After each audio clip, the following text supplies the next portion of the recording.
मरे बाप साला बरुआ बनल भिखरिया हे सोहावन लागे। मरे बाप साला बरुआ बनल भिखरिया हे सोहावन लागे। सबे मिली भीख दियो हाथ हे सोहावन लागे।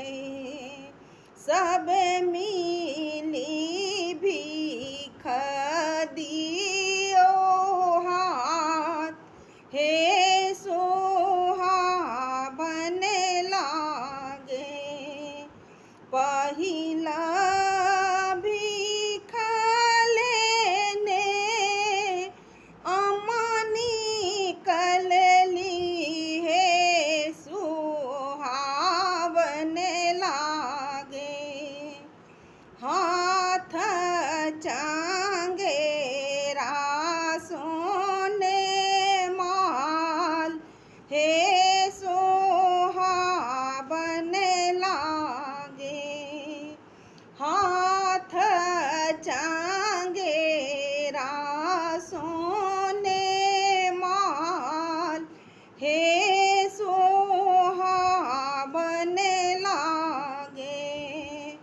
मरे बाप साला बरुआ बनल भिखरिया हे सोहावन लागे। दोसर भीख लेने दादी निकलली हे सोहावन लागे। चांदी के थाली लेलन हाथ हे सोहावन लागे। चांदी के थाली लेलन हाथ हे सोहावन लागे। तेसर भीख लेने फुआ निकलली हे सोहावन लागे। सोना के अंगूठी लेलन हाथ हे सोहावन लागे। सोना के अंगूठी लेलन हाथ हे सोहावन लागे।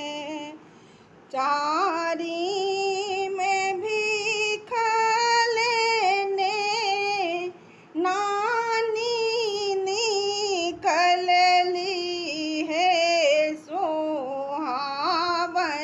लागे। सोना के चेना लेलन हाथ हे सोहावन लागे। पाँचम भीख लेने गाँव समाज हे सोहावन लागे। पाँचम भीख लेने गाँव समाज हे सोहावन लागे।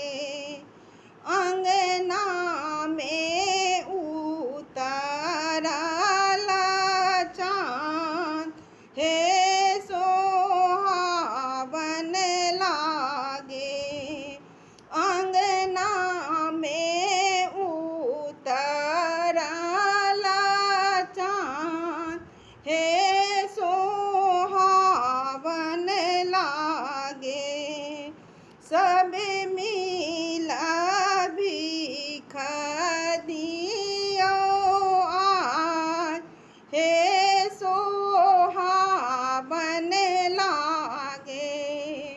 मरे